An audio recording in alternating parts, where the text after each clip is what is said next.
Okay, so let's start. I hope my voice is audible and the screen is also visible to you guys. It was also Okay, so actually, sorry, there would be some background noise. Okay, so there is a function going outside. So if you guys don't understand anything, please let me know. I'll repeat. Okay, so good evening, guys. So I am Rishabh. I am a PhD scholar from IIT Kanpur, and today we'll be discussing about lipids that we have discussed in discussion week 5 for the biochemistry NPTEL course. Okay, so let's start. Which of the so the first question is which of the following are true regarding triacyl glycerols? So here are the statements given. Please check and let me know the answer.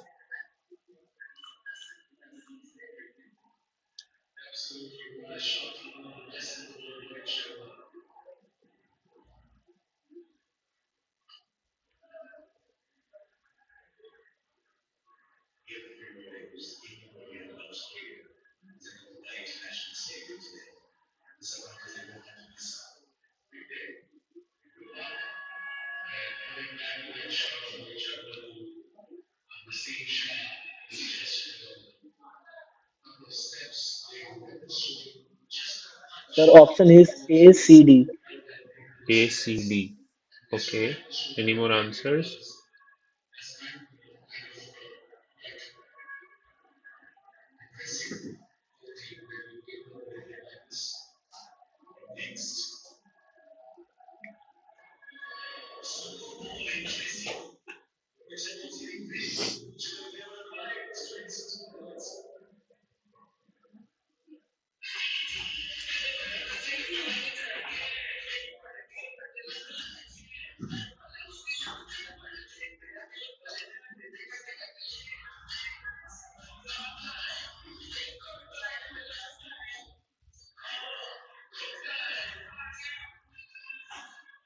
Okay. So the correct answer is option A, C, E.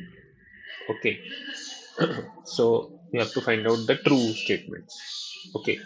So let's see A statement, that is triacylglycerols are composed of three fatty acids that are connected with the ester linkage with a single glycerol molecule. Okay.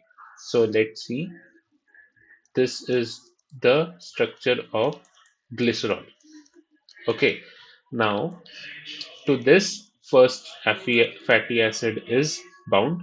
To this carbon, the second fatty acid is bound. And to this carbon, the third fatty acid is bound. Okay, so three fatty acids are linked to one glycerol molecule by ester linkages. So the linkage that is between the fatty acid and the glycerol molecule is ester linkage. Okay, so the first statement is correct. The carbon atoms of the fatty acids are less reduced than those of the sugar. No, this is not correct. Because as we can see here, the fatty acid molecules are basically linked with the CH3 bond. Okay, so in that case, for example, this is a fatty acid molecule. So here we have both sides H. Okay, but in case of sugars, if we can see, this is a typical molecule of sugar in which OH are attached to the carbon atoms. So in that case, it is actually uh, the fatty acids are more reduced as compared to the sugars. Okay, because OH groups are attached to the carbon atoms in sugars as compared to fatty acids. Okay, so this statement seems to be false. The oxidation of triacylglycerol yield more than twice as much energy as carbohydrate molecule. Oh, carbohydrate oxidation. Yes, this is correct because as we can see, these fatty acids are relatively yield more energy as compared to the single molecule of glucose.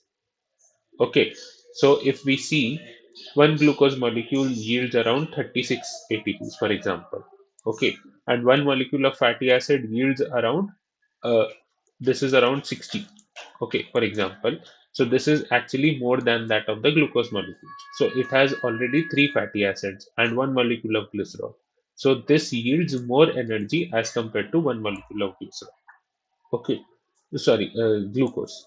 So yes, this is actually a correct statement. Then triacylglycerol are amphipathic molecules. So amphipathic means that the molecule have both hydrophobic and hydrophilic groups. Okay, so in this case, all the three, the fatty acids and the glycerol, are both hydrophobic in nature. It is not hydrophilic. Okay, so this is in the category of hydrophobic, not hydrophilic. Okay, so this is majorly hydrophobic rather than hydrophilic. Okay, so this is a false statement. If this would be a phospholipid, then in that case, one fatty acid will be replaced by a phosphate group. So because this will be hydrophilic, this molecule, the whole molecule changed into the hydrophobic and the hydrophilic part. So this tends to be amphipathic. Okay, the primary role of triacylglycerols are energy storage and insulation. Yes, this is correct. So, triacylglycerols are majorly involved in storage of energy. Okay, because the free fatty acids are generally involved in oxidation, so that they can be used for energy extraction. Okay, and then this the other thing is though so if free fatty acids are there, they are combined to glycerol and then they'll be used for storage. And then the second thing is insulation. So because these are fats, so they are generally used for insulating the in cold conditions. Okay, so that is called as the fatty layer that is formed by the triacyl glycerols. So the options A, C, and E are the correct statements. Okay, so any doubts in this question? No, sir. Okay, so let's move to the next question. Based on the given image, so here is the image given of three fats, and we have to identify the fatty acid composition in these three fats that are given here. Okay, based upon the image that is given. Okay, and you have to report the number from left to right. So, for example, if the this is animal fat, so you have to report as A, B, C, and so on. Okay, so what can be the correct answer?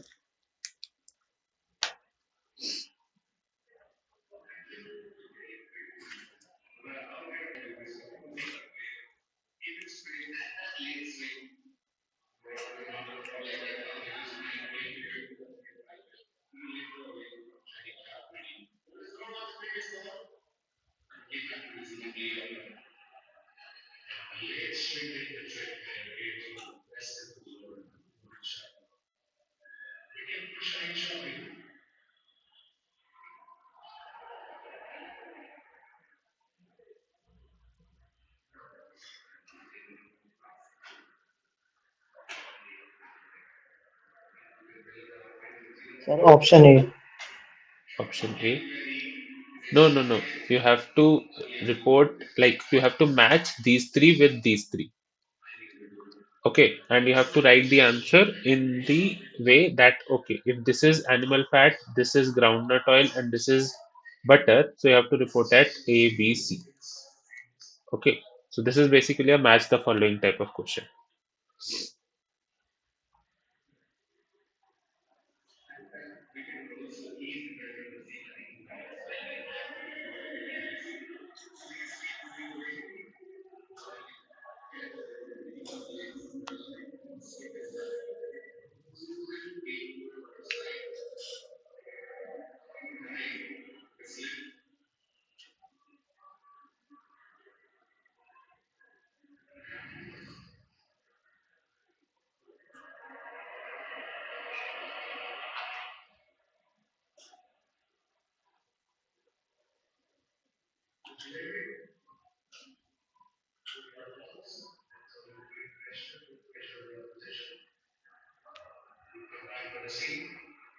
So you want to mention as CBA, right?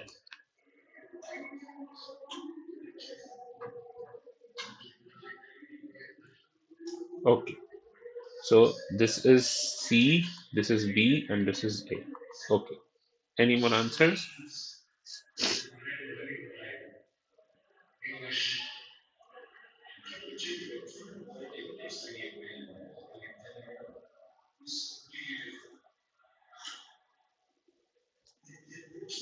A, C, B. Okay, A, C, and B. Okay, let's see. The correct answer is BCA. Okay, so that means this is B, this is C, and this is A. Okay, so let's see. So what is actually B? That is groundnut oil. So anything that is in the form of oil, fine. That basically that is extracted from the seeds, fine. In that case, there is a chances that the unsaturated fatty acids are more. Okay, just remember that. Any of the seeds oil are there, or any cotton seed oil, a sunflower seed oil, anything, any seed oil is there that have a high level of unsaturated fatty acids. Okay, and all the solid fats generally have a high range of saturated fatty acids. Okay, there can be different categories of like different levels of saturation, the carbon number, that is a different thing. But to understand it better, there can be two types of fat, solids or liquid fat. Okay, in case of solid fats, there is high amount of saturated fatty acids, and in case of liquid fat, there is high amount of unsaturated fatty acids. Okay, just make it a point. So, if we see here, this dark blue region represents C16 to C18 saturated fatty acids. This the B1 represents C16 to C18 unsaturated fatty acid, that is the mid blue, and the light blue that contains C4 to C14 saturated fatty acids. Fine. So, in case of groundnut oil, there is a high level of the unsaturated fatty acids. That's why this is for B. Fine. Then comes the two, that is butter and the animal fat, that have high amount of saturated fatty acids. Now we have to see what kind of fatty acids are basically present in C and A. Okay. So in case of C, we can see that the C16 to C18 fatty acids are more. That is saturated. Okay. And in case of uh, like the animal sorry, in case of butter, this is the highest, C16 to C18 saturated fatty acids, and the small fatty acids, C4 to C14 fatty acids, are really small. Okay, so this is the difference between these two. In this, there is some amount of C4 to C14 saturated fatty acids, but here the C4 to C14 fatty acids are very less. Okay, so this is the way we can differentiate between different kinds of fats based on their source and based on their levels of fatty acid that are present in. Okay, is it fine?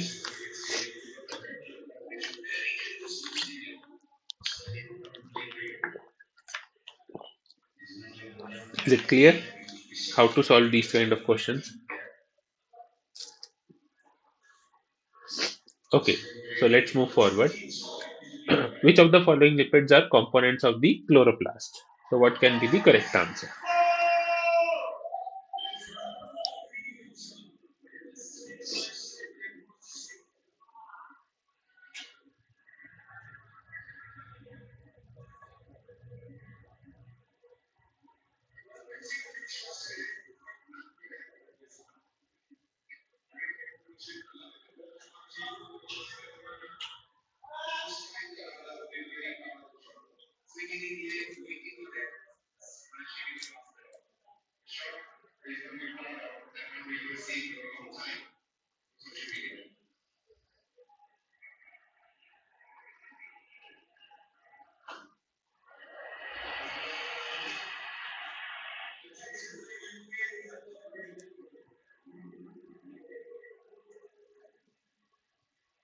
Okay.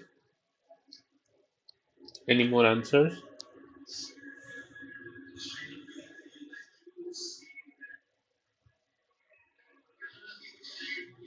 Sir, option A. Okay. So yes, the correct answer is option A. So chloroplasts basically consist of sulfolipids and the galactolipids. Okay. So this is actually a unique thing that are present in chloroplast, because generally in plants that we see, okay, this the cell membrane is made up of phospholipids that are generally linked to glucolipids that are basically glycolipids. Okay, and in chloroplast, these galactolipids are majorly present. Similarly with the sulfolipid. So, in case of phospholipid, the difference between the phospho and the sulfolipids is that instead of phosphate, there will be sulfate group present. Okay, so let's move on to the next question. So, these are the different forms of lipids and their function groups. Okay, so you have to match the three columns. Okay, and there can be multiple options that can be correct. So please answer.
Okay, so you are saying 1C1 and 2B, 2 and 3.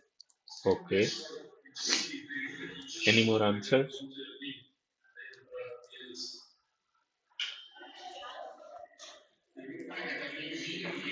Sir, option A, option F. Option A and option F. Okay, so let's see the answer. So the correct options are C, D, E, and G. Okay, let's see. So the first option we'll see, that is storage lipids, glycolipids. First of all, glycolipids are not a form of a storage lipid. Okay, so this option turns out to be wrong. Glycolipids are majorly involved in signaling or recognition of a cell. Okay, Then we see option B, that is 1C, that is triacylglycerol, and then it is 3, that is galactolipids. No, galactolipids are an example of glycolipids, not triacylglycerols, right? So this option also turns out to be false. Fine. Then the third option is 2A2. So this is membrane lipids, glycolipids, and then sphingolipids. Okay, yes, this is correct. How? The membrane lipids, yes, glycolipid is one of the membrane lipids. Okay, because it is involved in signaling and recognition. And yes, like we have seen, the membrane lipids are the one that have a sphingospeed. So sphingolipids are example of glycolipids that are present on the membrane. Okay, so this is correct. Fine. Then we see option D, 2D4.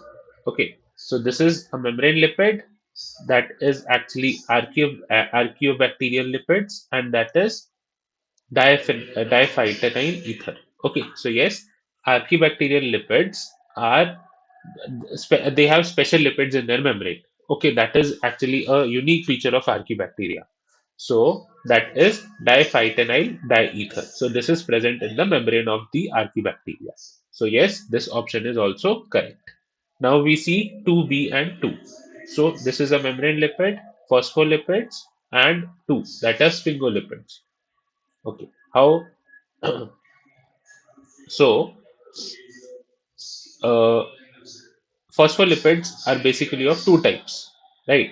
Glycerophospholipids or sphingophospholipids.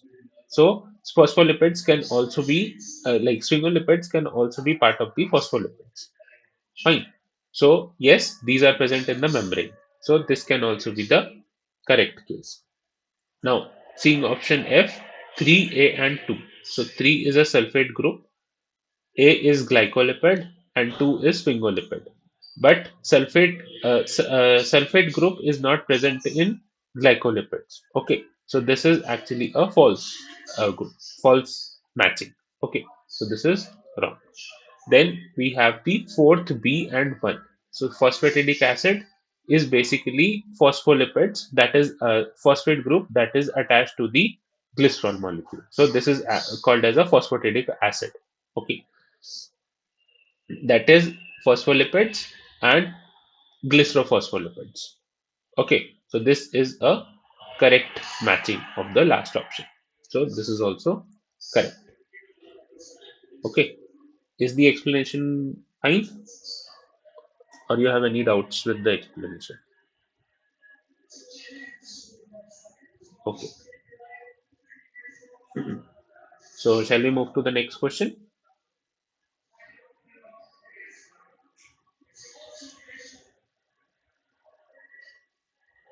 Okay, which of the below molecules are derived from cholesterol? So what can be the correct answer?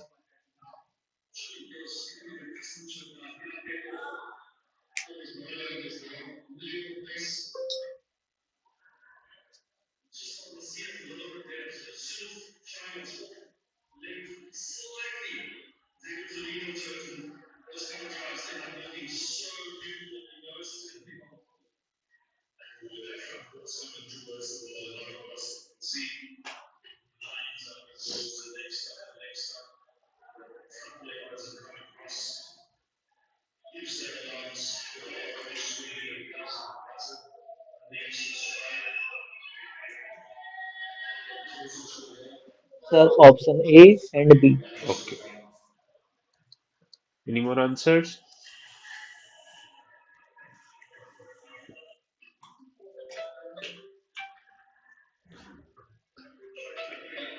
Just 1 minute.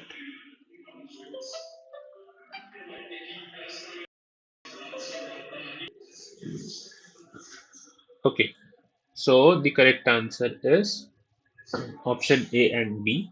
Okay, so this is a cholesterol molecule. Okay, these are the molecules that are basically derived from cholesterol. So this there is a common pathway of which cholesterol is a precursor, and after this all these hormones or molecules are basically derived from cholesterol. So this is testosterone, estradiol, that is estrogen, cortisol, and aldosterone. So all these are basically derived from cholesterol. Okay, and the rest three options are isoprenes. Okay, so let's move on to the next question. Which of the following are wholly or partly derived from isoprene? So what can be the correct answer?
Sir, option A, B, C, F, G.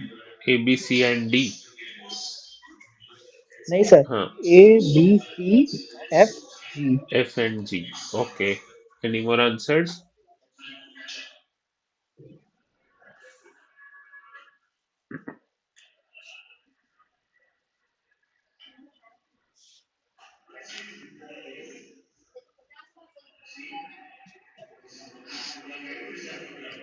Okay. So the answer is A, B, C, and F and G. Okay. So yes, these all and E and K are basically derived from isoprene. Okay.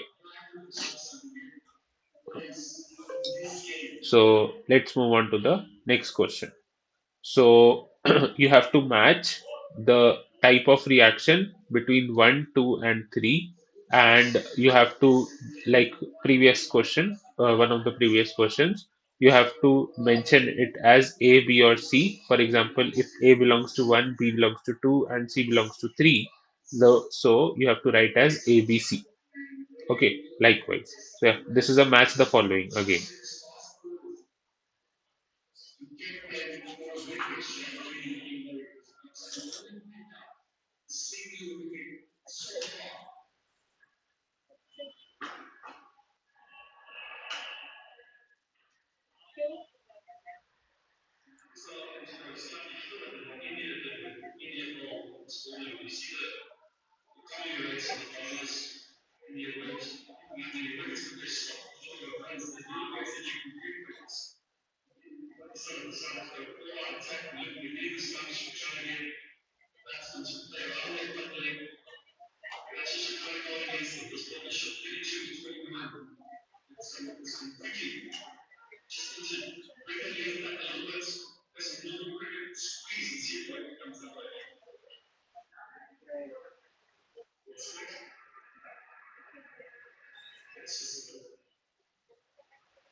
You wanted to say A, B, C, right?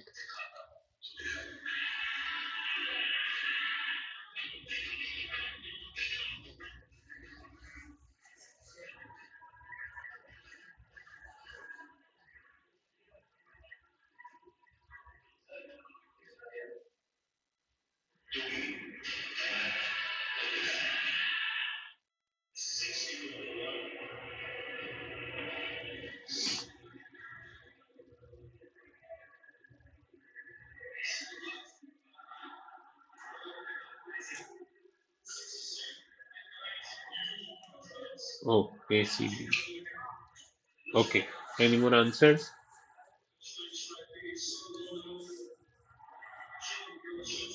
C is one. Okay.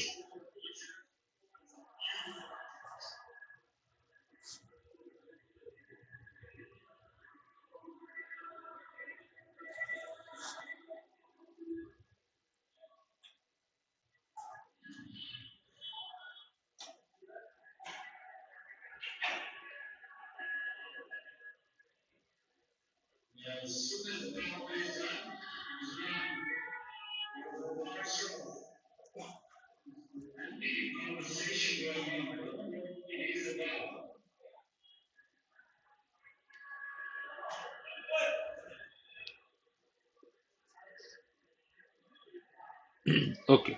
So the correct answer is C, B, and A. That means C belong to first, B to the second, and A to the third. Okay, how we can see. So the first one is basically a decarboxylation. So this is a beta keto acid decarboxylation in which this keto acid is basically removed in the form of carbon dioxide. Okay, and this is the structure that is formed. Okay, so this is a beta keto acid decarboxylation. Then we see that is aldol condensation, in which a ketone molecule is basically attached to this atom that have a lone pair and a negative charge on the carbon. Okay, so this is directly attached and a alcohol is formed. So that is basically a aldol condensation that we see. Okay, and the third one is glycine ester condensation, in which one ester is actually attached to a molecule and it releases a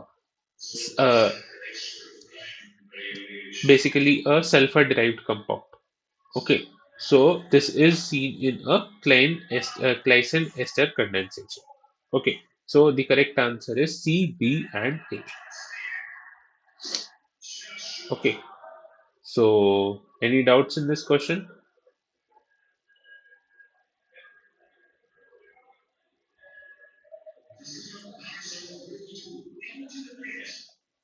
Okay, so let's move on to the next question.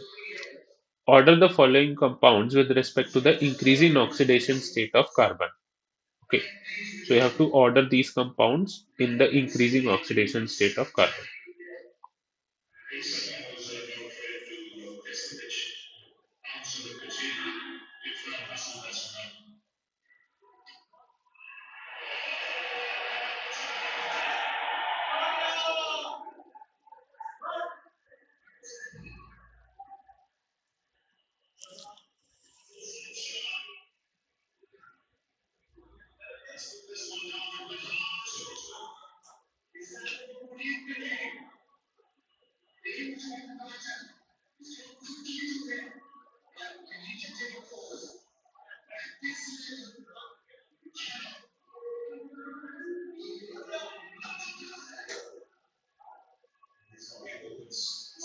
Sir, 2, 1, 4, 5, 3. Okay, any more answers?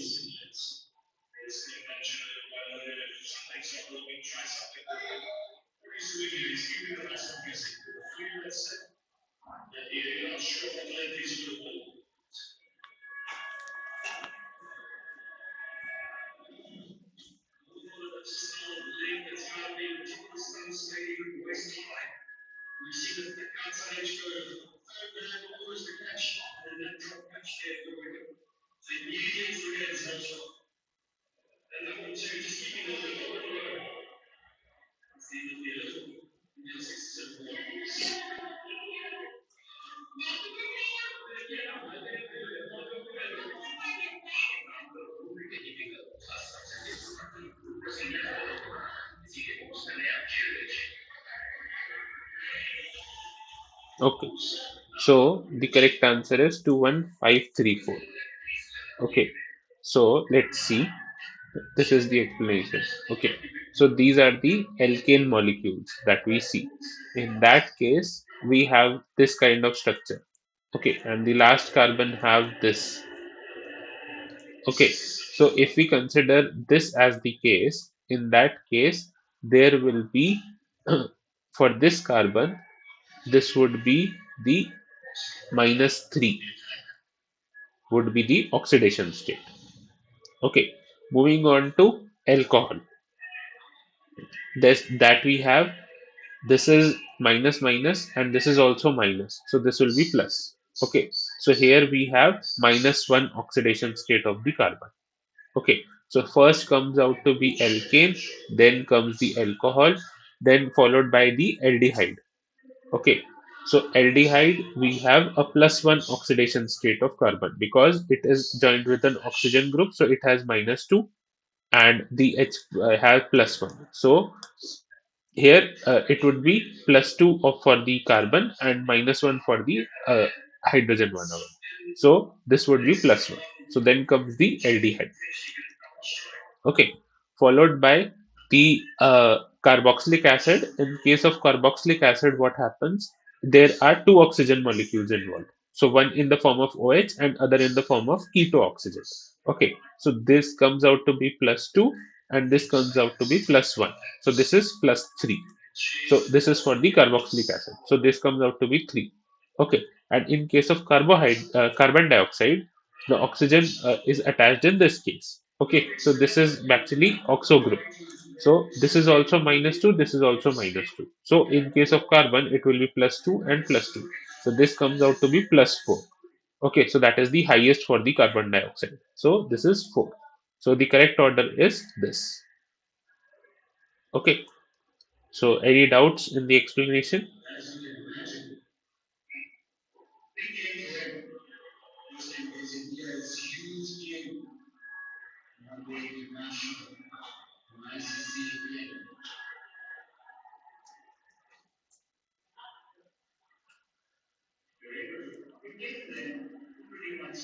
Okay. So what happens? We check the oxidation state of any compound based on the compounds that are attached to the carbon. Okay. For example, if hydrogen is attached, so it has an oxidation state of plus. Okay. So if we see on carbon, then it would be the oxidation state in minus, the opposite of the molecule that is attached to the carbon atom, basically. Okay. So if we see here, because two hydrogen are attached to it, so that means its oxidation state is minus 2. Okay. Likewise, for other carbon atoms in an alkane, if we see the terminal carbon atom would have 3H attached to it, and this would be the carbon itself. Okay. So here it would be plus for the hydrogen, all the three, and one carbon is attached to three hydrogen. So that means its oxidation state would be minus 3. Okay, so this is the case with the alkene. Now, second we see with the alcohol. That is, in this case, if we see, okay, we are seeing for the terminal ones only right now. Okay, so this is plus, this is minus, this is plus. Here, why it is minus? Because it is attached to one hydrogen. Okay, so this will be minus 1. So now, because it is attached to 2 plus, so it would be minus and minus with these pluses, and this would be plus with the OH group. So if we calculate the net charge on the carbon, that would be minus 2 plus 1. That would be minus 1. So this is case of the alcohol when it is present in the form of an alcohol. Okay, so this was the second case. Now, if we see for carboxylic acid, what will happen? Carboxylic acid have a C double bond and COH. Okay, so this is a perfect oxo group. So in that case, this have a oxidation state of minus 2. And this oxidation state, because it is single bonded, so this has an oxidation state of minus 1. Okay, so this is actually plus 2 and this is actually plus 1. So the total oxidation state of carbon in carboxylic acid is plus 3. Okay, then we have carbon dioxide as we have seen here because it is attached to double bond oxygen on both sides. That means because it is attached to in the double bond for fashion, so the oxidation state of oxygen is minus 2 here and this also minus 2. So it is at the positive end will be attached to the carbon. So this would be plus 2 and this would be plus 2 itself. So the total oxidation state of this carbon is plus 4. That is the highest among the groups. Then we see with the aldehyde. So the aldehyde structure is C double bond O, and this is the molecule that is attached to here. Okay, so this is actually -2 and this is +1. So the oxidation state for carbon with oxygen is +2 and for this is -1. So the net will be +1. Okay, so hence this order. I hope the explanation is clear now.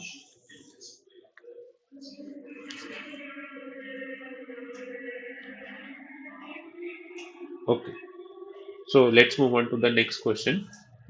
Which of the following statements are incorrect regarding metabolism? So what can be the correct answer?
B.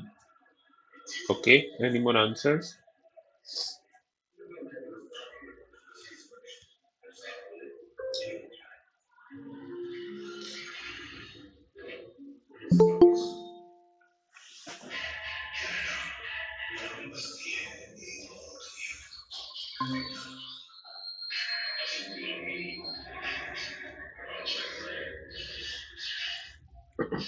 So any more answers for this question?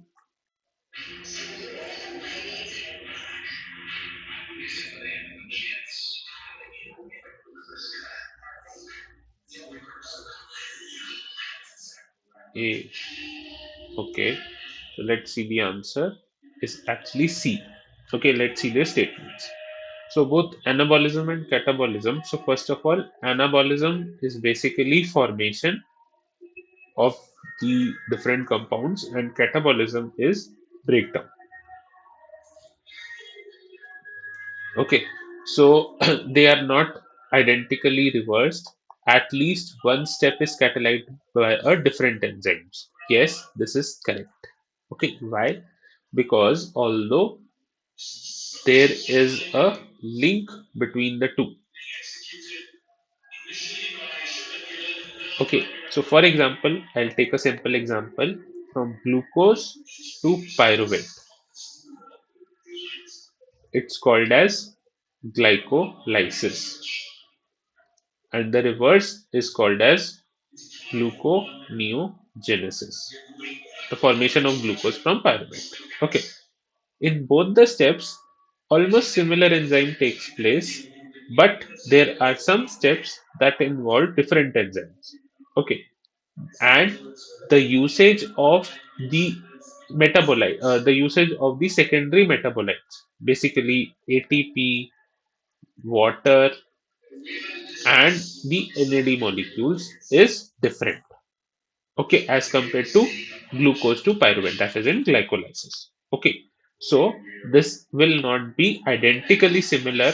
This is a catabolic process and this is a anabolic process, so they will not be same. They can be similar but not same. Okay, so the first statement is correct. Then both anabolism and catabolism are irreversible, as at least one step is thermodynamically unfavorable in the reverse direction. Okay, so what happens is in case of anabolism and catabolism, they both are basically irreversible. They cannot be reversed because there is both there is one or more reactions that are favored only in a single direction, not the reverse way. Okay, so because of the maintenance of that particular pathway. So that reaction is basically controlled by the enzymes that can be actually be varied or optimized based on the conditions of the cell. Okay, so this is actually a correct statement. Then anabolic and catabolic pathways often operate in the same subcellular compartment. So this is actually a false statement. Okay, because there are different regions for both catabolic and anabolic reactions. Fine. Then most biochemical reactions are dominated by the following principles: breaking of covalent bonds and electrophile nucleophile interaction. So yes, this is a correct statement. Okay, because both breaking of covalent bonds, that's why smaller compounds are formed, and how these smaller compounds are formed with the help of electrophile and nucleophile interactions. So this statement is actually correct. Okay, so the correct answer is option number C. That means it is incorrect. Okay, so any doubts?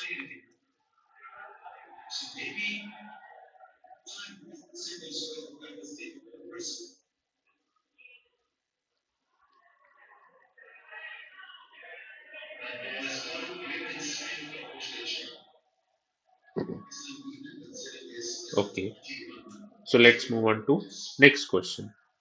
Which of the following are functions of dolichols? That is a lipid molecule. So what is actually the function of the dolichols?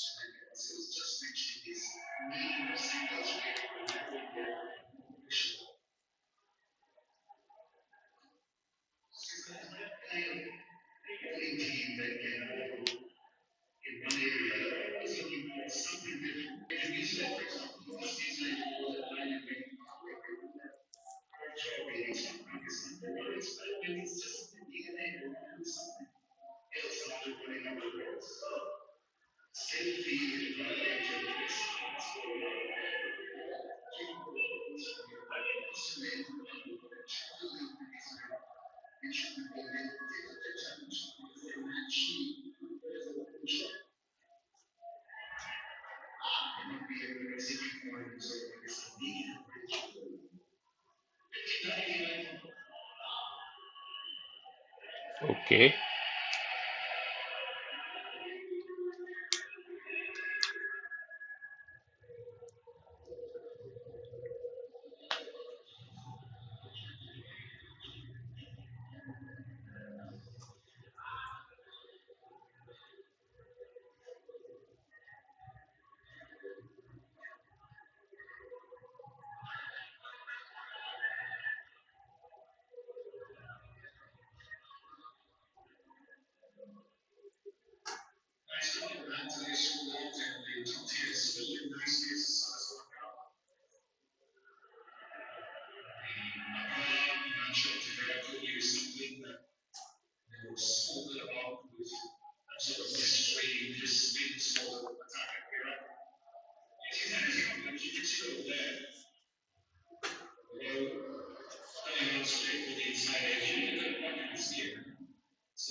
okay, any more answers?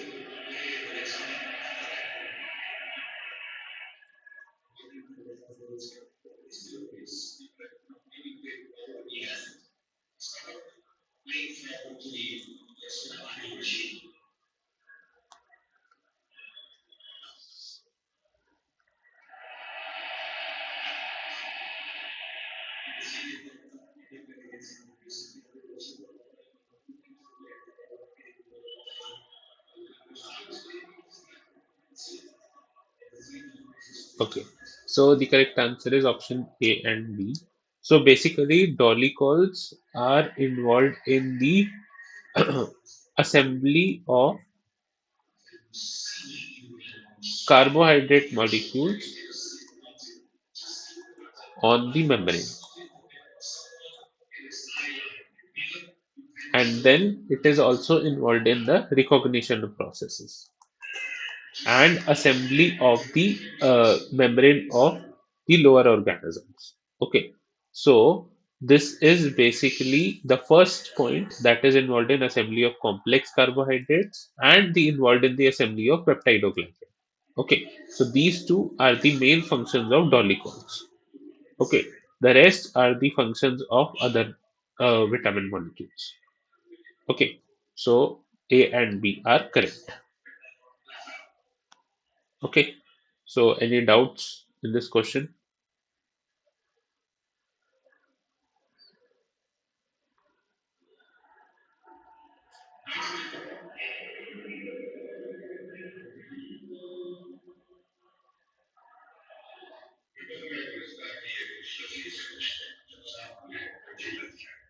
Okay, so actually, what is the nature of peptidoglycan?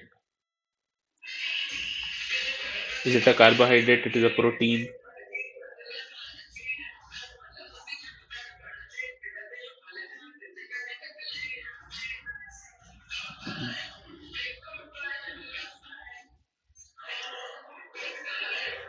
Okay, so it's basically a carbohydrate.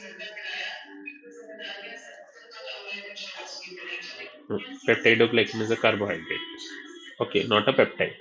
So, because many other or peptides are also involved in the carbohydrate in this particular peptidoglycan. Okay, and this is a heteropolysaccharide.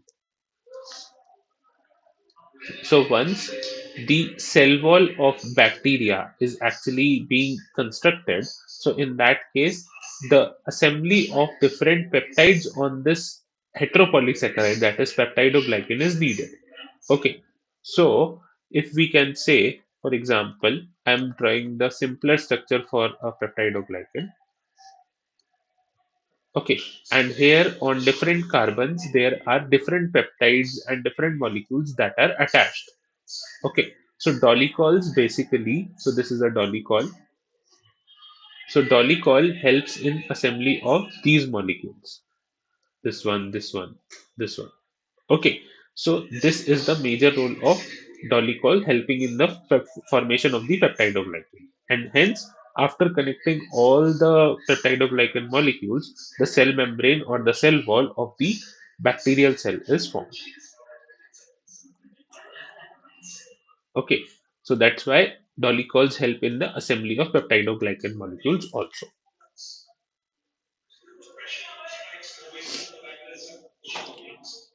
Okay, so in terms of the complex carbohydrates, it is also a complex carbohydrate because here the proteins are also involved and two different types of sugars are involved.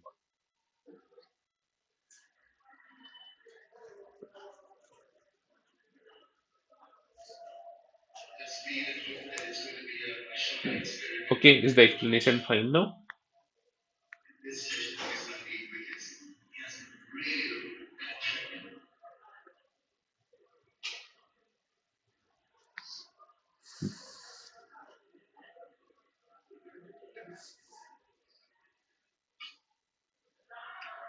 Okay, shall we move on to the next question?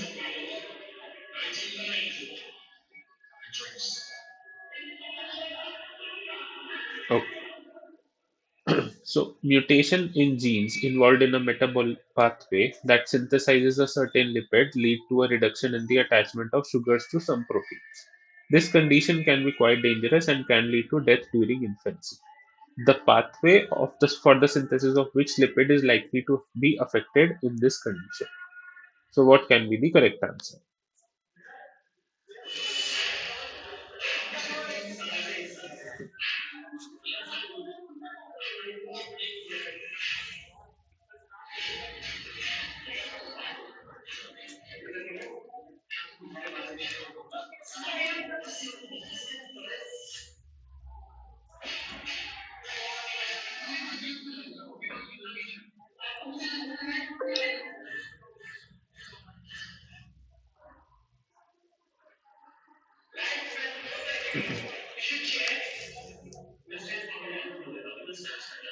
Okay.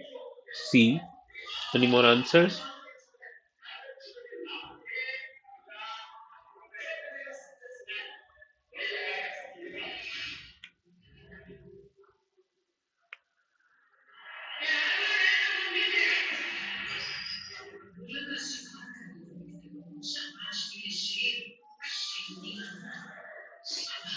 So the correct answer is option C, that is Dolly-call. So just now in the last question we have discussed what is the function of Dolly-call. So it helps in assembly of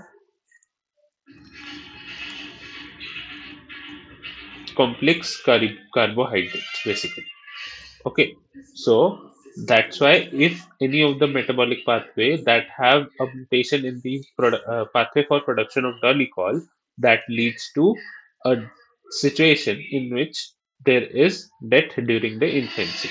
Okay, because here many processes that involves the binding of protein to carbohydrate is basically hampered. Okay, so here the correct answer is glycol. Okay, so let's move on to the next question. So here is a question. Okay, so complete hydrolysis of a lipid molecule yields glycerol, two fatty acids, that is 14, and the the double bond is at ninth position, and in the other one there is no double bond. And phosphoric acid molecule and the serine molecule in the molar ratio 1 is to 1 is to 1 is to 1 is to 1. So which of the following represents this molecule? So what can be the correct answer?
Okay. Any more answers?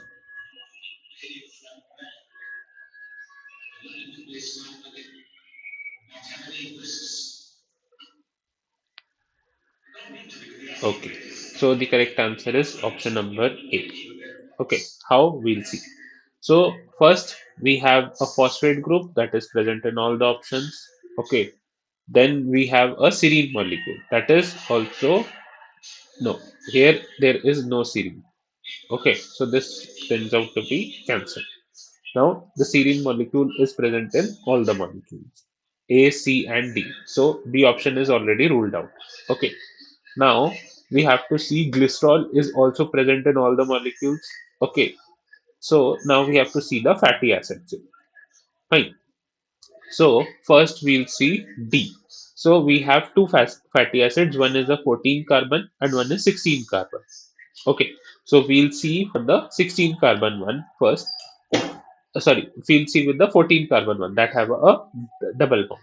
So from here we'll start 1, 2, 3, 4, 5, 6, 7, 8, 9, 10, 11, 12, 13, 14, 15, and the 16.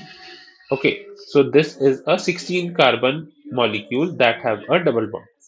Okay, but here we have a 14 carbon molecule. So this option is already ruled out now. Okay, same is the case with option C because this is also a 16 carbon compound. Now we move to the first option. So this is 1, 2, 3, 4, 5, 6, 7, 8, 9, 10, 11, 12, and 30. Sorry, wait a minute.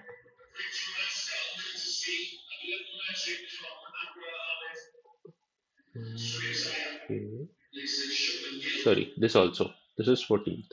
Okay, so this is a 14. carbon compound that have a double bond at the ninth position. Okay, so the first carbon will be this one, right? So, and this is a 16 carbon compound. So this has all the five molecules that are present here. This is glycerol.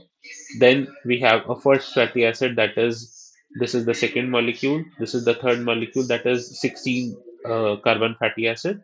Then we have a phosphate group, that is the fourth, and this is the fifth, that is a serine molecule. Okay, so this turns out to be a phospholipid. Fine. So this is the correct answer. So any doubts in this question?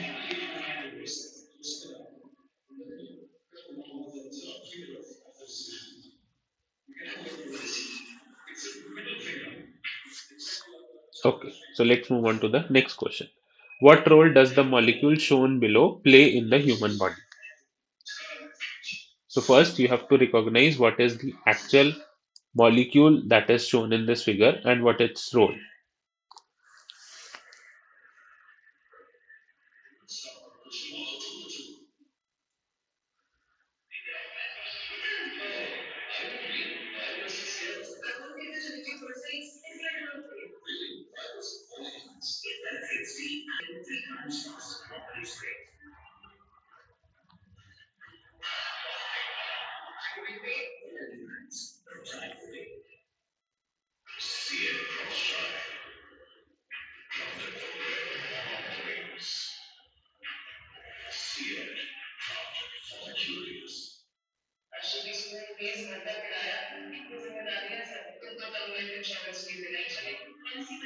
Okay, any more answers?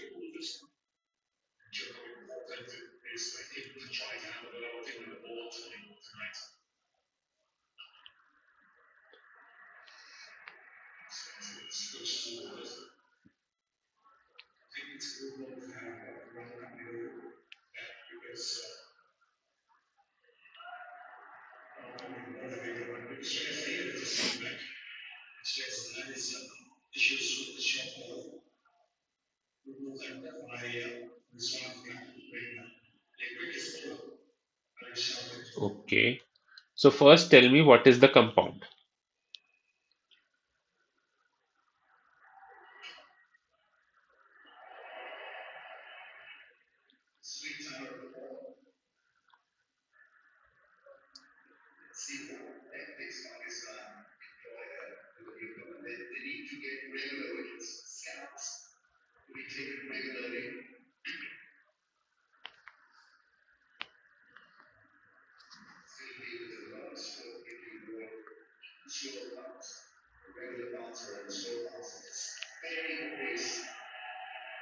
So what this compound is actually.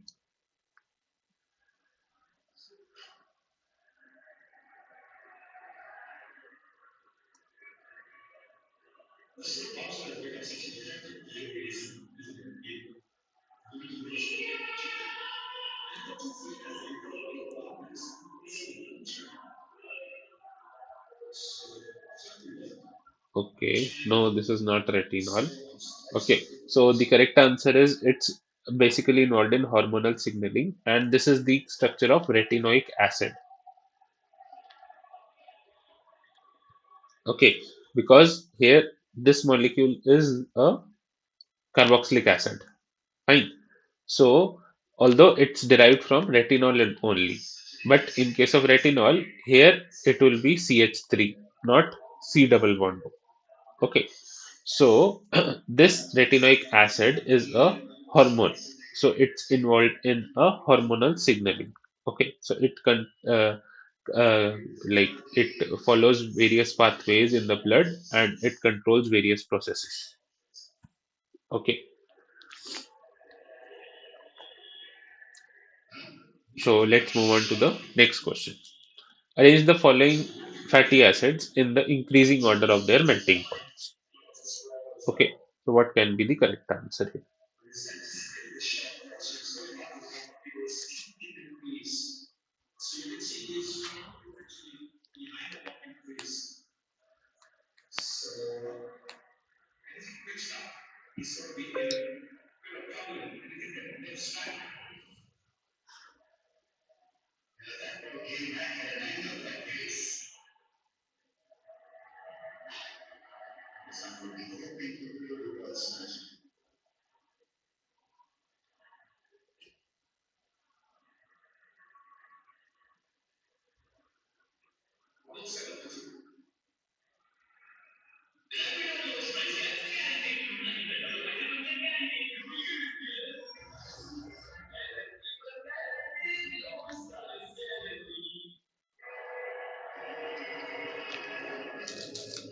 Okay.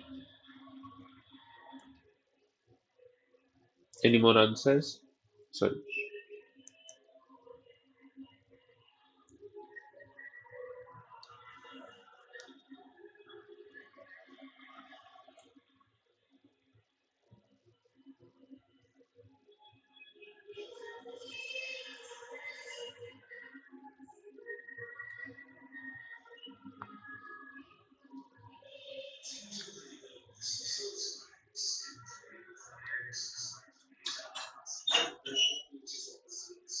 Okay. So the correct answer is option number B. Okay. So basically, the melting point is inversely proportional to the degree of unsaturation or the number of double bonds present. Okay. So in case of D, okay, we have three double bonds. Okay. So this would be the highest among the given molecules. So this would have a lowest melting point. Fine. So this would be D. Then comes A. So A has a two double bonds. So this would be the second one that have two double bonds. Okay. So this would be A. Further, we have one double bond that is in C and we have no double bonds in B. So B would have the highest melting point as compared to the other molecules. Okay, so this would be the correct answer, option B. Okay, so any doubts?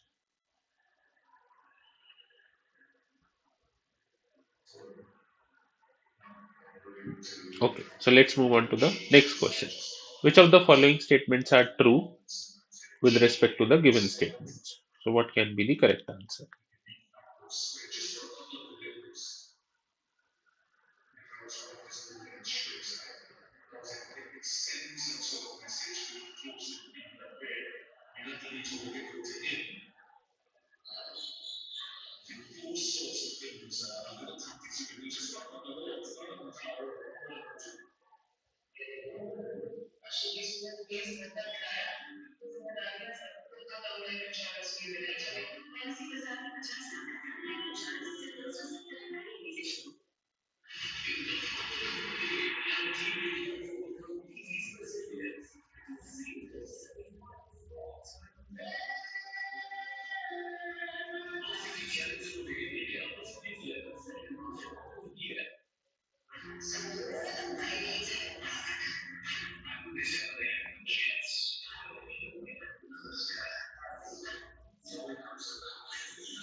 Sir, option A and D. A and D. Okay, and the other one said B. Okay. So the correct answer is option A and D. Okay, so trans fat is actually formed by the fatty acid hydrogenation. So yes, this is correct. So this is artificial hydrogenation of fatty acids that leads to the formation of the trans fats. Okay, then we have the sphingomyelin is present on the surface of RBCs and help confer blood group. No, this is false. Okay, these are the blood group is basically decided by the antigens. Okay, that are attached to glycolipids other than sphingomyelin.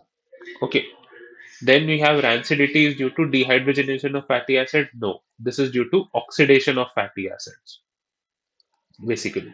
Okay. Then we have steroids, carotenoids, and terpenes are all lipid derivatives. Yes, this is correct. So the correct answer is option A and option D. Okay. So any doubts in this question?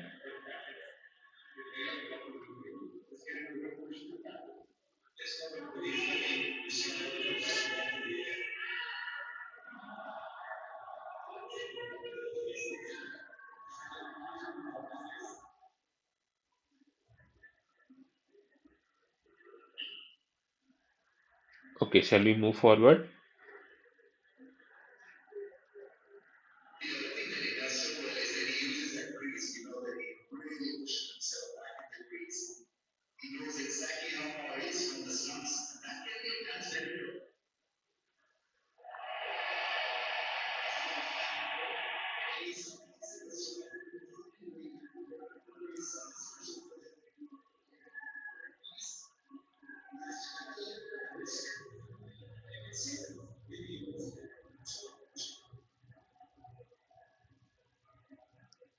Okay, let's move on to the next question. The mechanism of chymotrypsin. No, the backbone of the antigen is not sphingosine. Okay, so the case is the membrane is made up of phospholipid. Okay, now this phospholipid is basically have another molecule that is attached to the phospholipid itself. That glycolipid is now attached to an antigen. Okay, so this antigen basically confers the specificity to the blood groups. Okay, we'll see some of the questions after this for blood group also. Then you will be able to understand. Okay, so let's move on to the next question. The mechanism of action of chymotrypsin is shown below. What are the roles played by the first is the C double bond O group of the peptide bond step shown in step 1, the oxygen atom of the hydroxyl group of serine 195 in step 1, this one, and the oxygen atom of the water molecule in step 3, this one. So what are the roles of this oxygen and this oxygen in these steps of the chymotrypsin action? Okay, so what can be the correct answer?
Okay, any more answers?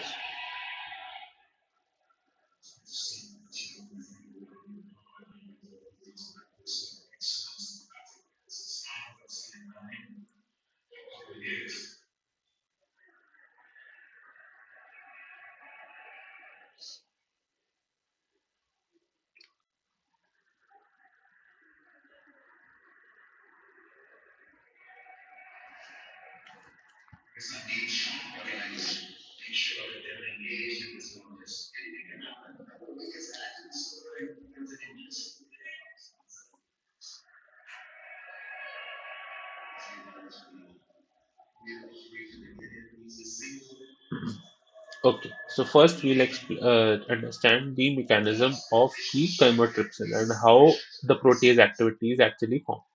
So there are three amino acid molecules that forms the active site of chymotrypsin.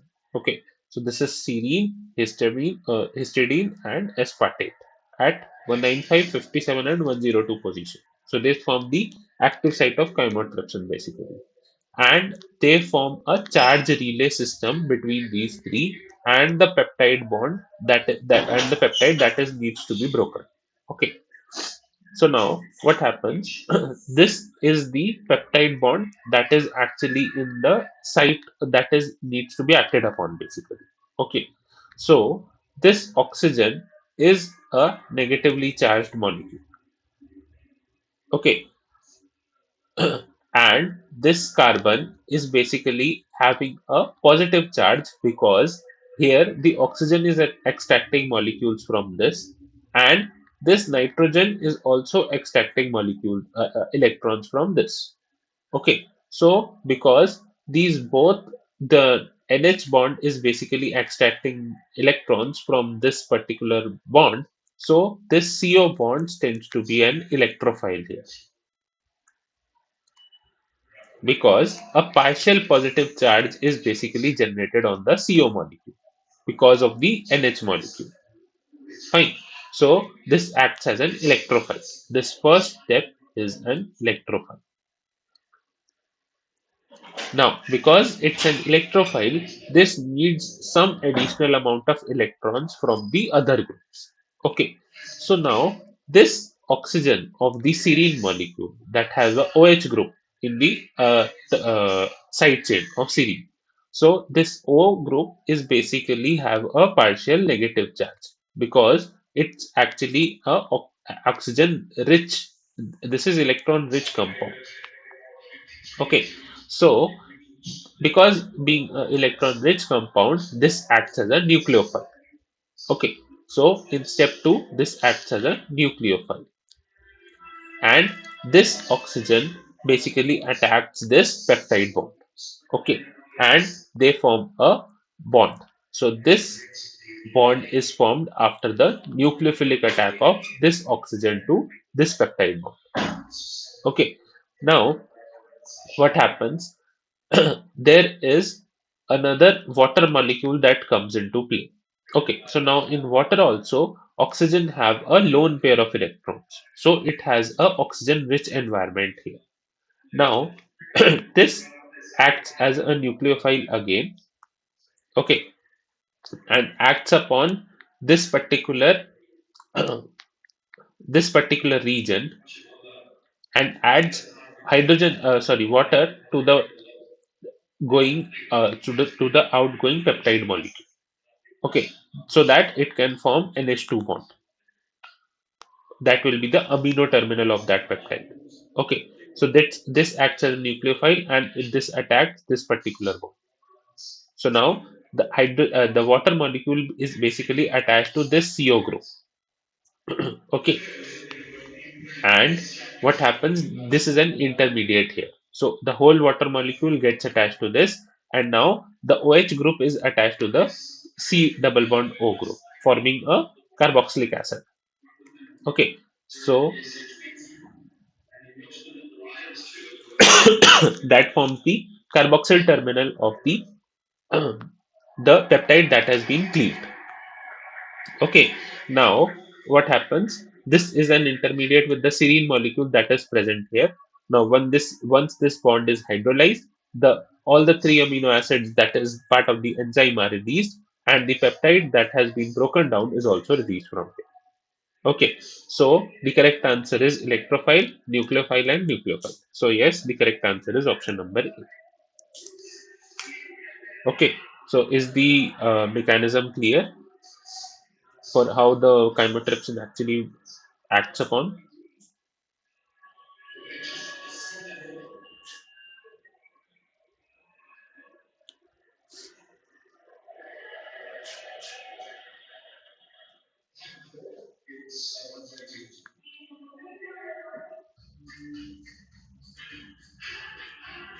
Okay, so let's move on to the next question. So a person with dash blood group has dash as the terminal polar group on RBC cell surface. If this person receives a blood group with dash as the terminal polar group during blood transfusion, it causes the immune system to reject it. So you have to fill in the blanks, and there can be more than one option correct. Okay, so please guess the answer.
Option A.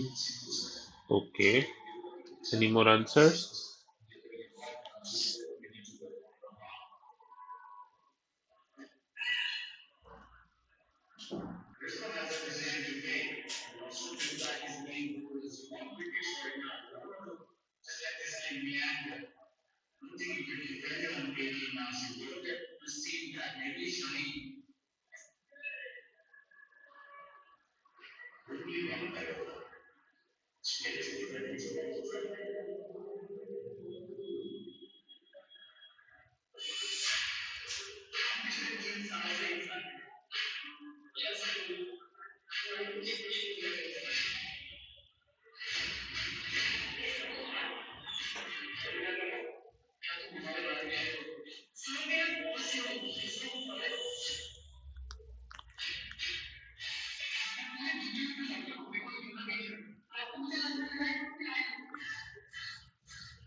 Okay, so the correct answer is option number A and D.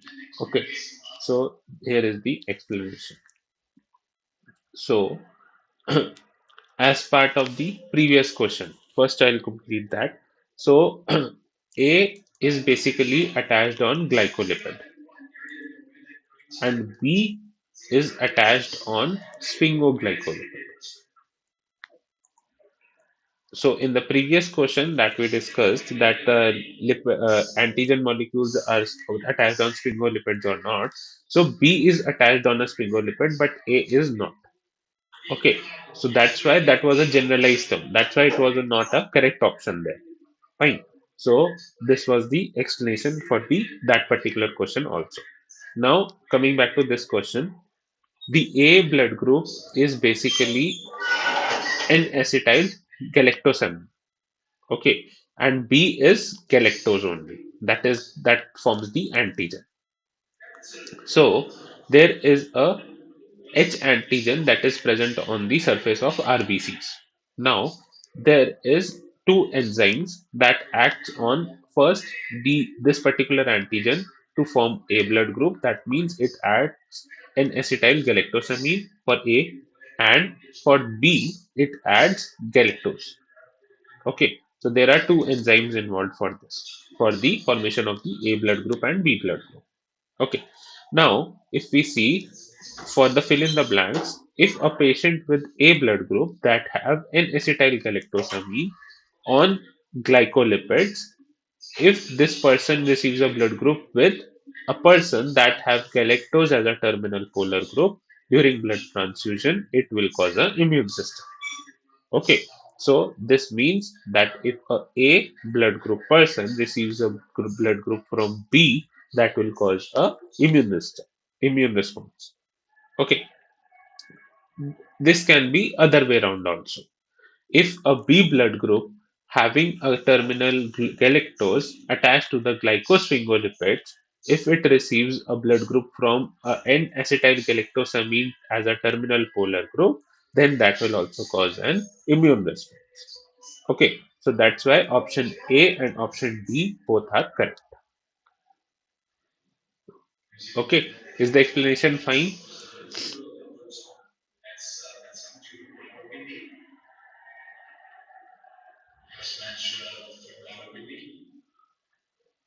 Okay, so let's move on to the next question. So match the following vitamins with their functions.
Okay. Any more answers?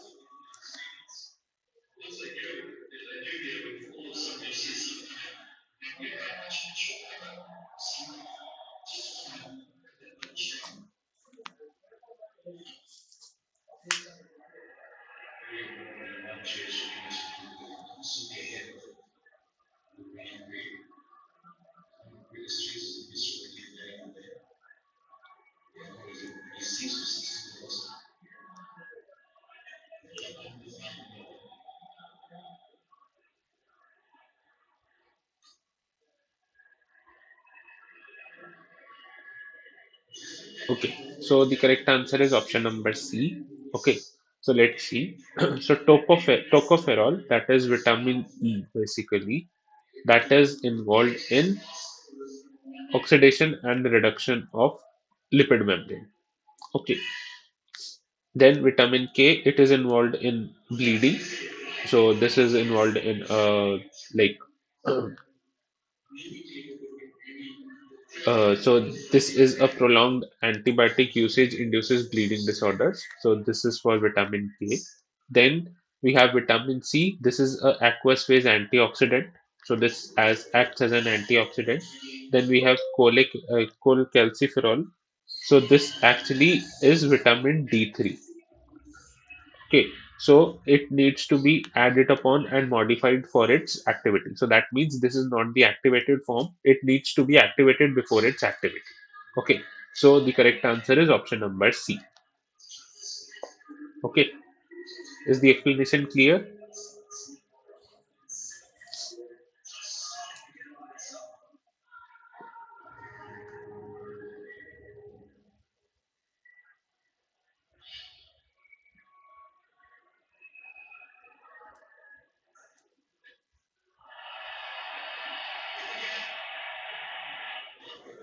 Okay, if no doubts, then we'll move on to the next question.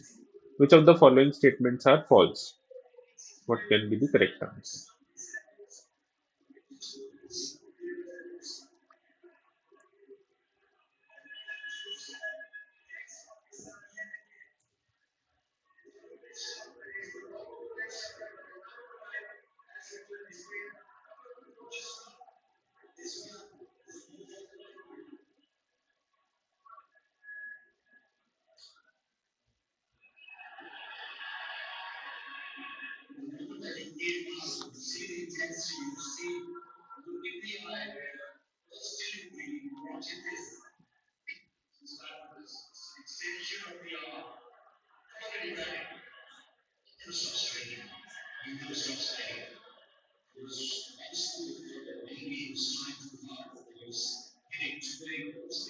Okay, any more answers?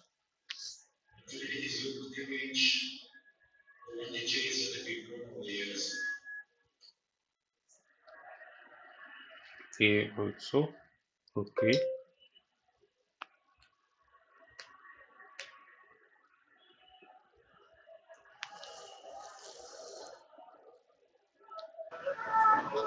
Option B and B D. and D. Okay.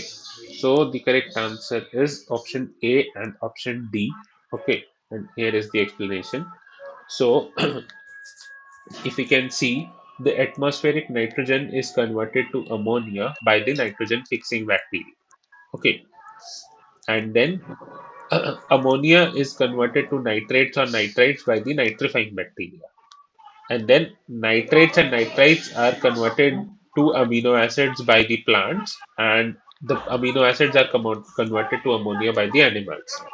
This nitrates and nitrites are basically converted back to ammonia or atmospheric nitrogen by the denitrifying bacteria.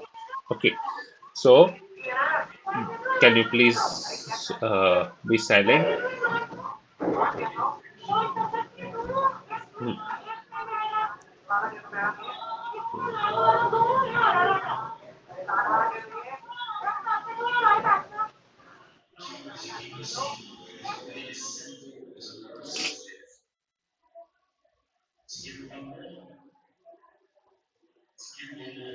Okay, so the option A, we have nitrogen fixing bacteria that converts ammonia to nitrates and nitrites. No, this is a false option. Okay, Then denitrifying bacteria converts nitrates and nitrates to ammonia. Yes, this is correct. The other option, denitrifying bacteria converts nitrates and nitrates to atmospheric nitrogen. This is also correct. And then nitrifying bacteria convert atmospheric nitrogen to ammonia. No, this is false. So the false statements are option A and option D. Okay, is the explanation fine? Any doubts?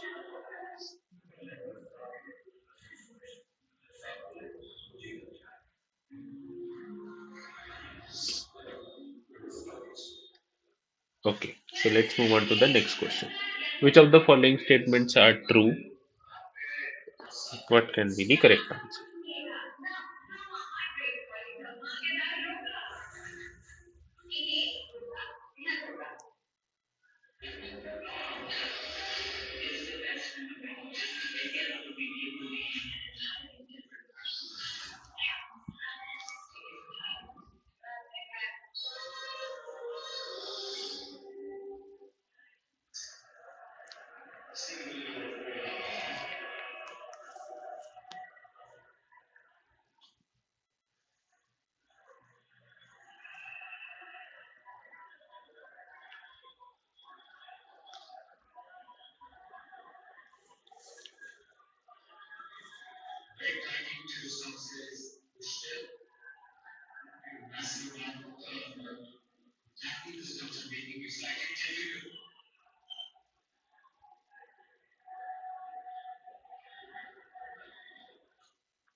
B, C, and D. Okay, any more answers?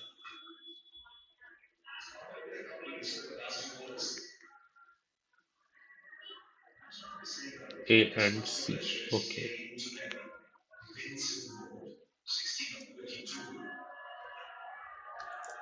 A and C and D. Okay, so the correct answer is B and D. So we have to find out the true statements here. Okay, so first statement is anabolism is identical to catabolism in the reverse order. No, this is false. We have discussed in the previous slides also. Anabolism is not this way. Okay, it's obviously the final product may be reversible, but the whole step is not exactly the same. There are different enzymes involved, different molecules that are involved for the electron donation, different time points for water addition, and likewise. Okay, so this is not the correct statement. Polysaccharide are the end products of anabolism. Yes, this is correct because polysaccharides are formed after addition of the monosaccharide. So this is basically a formation reaction. So that is anabolism basically. Okay. Then we have sugars are the end products of catabolism. No, this is false. Every catabolic reaction do not yield sugar. Okay, and sugar is a very broad term.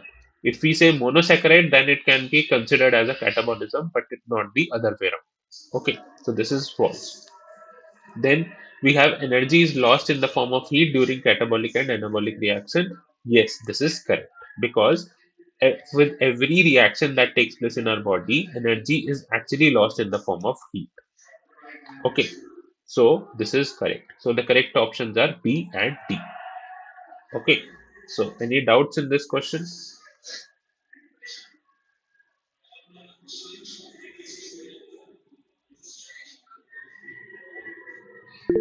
Okay, so let's move on to the. I think this is the last question. Yes. So this leads to the end of today's presentation. So if you guys have any doubt in this particular presentation or in this week, you can ask.